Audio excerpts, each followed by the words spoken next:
Hi, and welcome to this week's Thrive in 5. This week we want to talk about productivity. And some of the times when I'm talking to you about these are the things I'm trying to figure out on a regular basis. And over the last couple of months, I have been really working to improve my productivity, to try and figure out how to be more productive and what are some of the secrets to that. And the more I've studied this, the more I've researched, the more I've looked at what works for me, the more I've tested stuff. And this comes from not just the past few months, but from years of trying to figure this stuff out. Here are some secrets that I've found, and it's really kind of formulaic, or it's a formula, at least the way I've written it on here, but it's a series of things that are really helpful to understand, and it's really three things. The first one is clarity.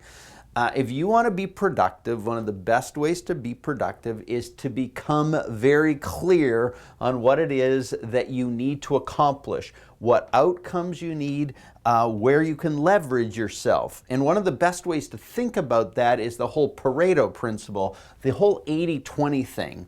And I think as we look at our lives and what shows up in our lives on a daily basis, what you'll discover if you start looking from the position of clarity is there are a certain percentage, a small percentage of things you do that create the largest amount of outcomes that carry the greatest amount of leverage. For me, some of the best things I do is strategy. It's thinking about things. It's constructing ways of thinking about things. It's leading a charge. That's kind of where my expertise is. I'm not very good at detail work. I'm not very good at managing systems and making them work properly, although I'm very adept at deciding which systems should be in place. So I spend a lot of time thinking about clarity. What can I do with the most important elements of my day and time, and focus my attention on that? So bring clarity. What do I want to accomplish? What matters? What outcomes am I seeking? And how can I leverage my time to achieve those outcomes? So that's the first part of the equation. The second part of the equation are what I call structure. And structure is, how do I implement this clarity? How do I actually make this 20% work effectively? And one really important way I found to do this, and I've been testing this a lot, and I've tested this with Janelle, my assistant, and the person who really helps me with my schedule, and we've created this whole structure called a 3-6-1.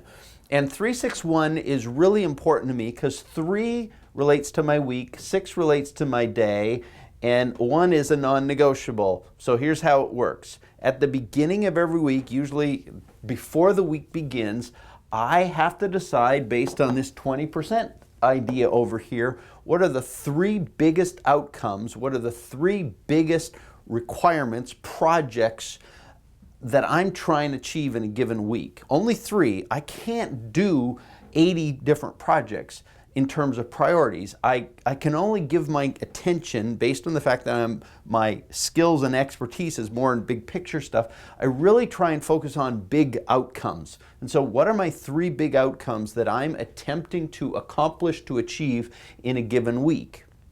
Now, if I understand what that is, then every day I choose 6 tasks that I need to do to accomplish one of these outcomes. And so I don't give myself more than 6 tasks. There's 6 primary tasks I give myself every day that I'm required to get done. And realizing that every day is full of, often there's fires that show up. There's things that show up that I don't necessarily want to show up, but they show up. And so you get diverted attention. And so rather than give myself too many things in a day, I say I want to accomplish 6. And then I determine one non-negotiable item that no matter what, I'm not leaving the office until I get done that one non-negotiable item. So 3 things for the week, 6 for the day. These are tasks. These are priorities or projects. These are tasks. And this is the one non-negotiable task that I have to get done before I leave the office. But here's the secret. The secret is to schedule your priorities. A lot of times we create lists, and lists are really important. So you have your list of 6, but I take 6 and 1 and actually schedule them into my calendar as if they were a meeting. So I get clarity, I build structure, and then I add courage. And courage is the ability to say no. If I can't say no, a lot of this doesn't work for me. So I have to say no to the 80%. So If I don't know what the 80% is, I can't say no to it. So I have to become clear on the 80%. I have to say no to perfectionism. And perfectionism is that sort of relentless demand to always get it right. I can't accomplish these kind of things if I'm stuck on getting it right, because if I'm always stuck on putting out perfect, I tend to sit in procrastination. And courage is my ability to say no to the 80%, to perfectionism and procrastination. That's a little bit of a secret I've been learning recently. I hope this helps.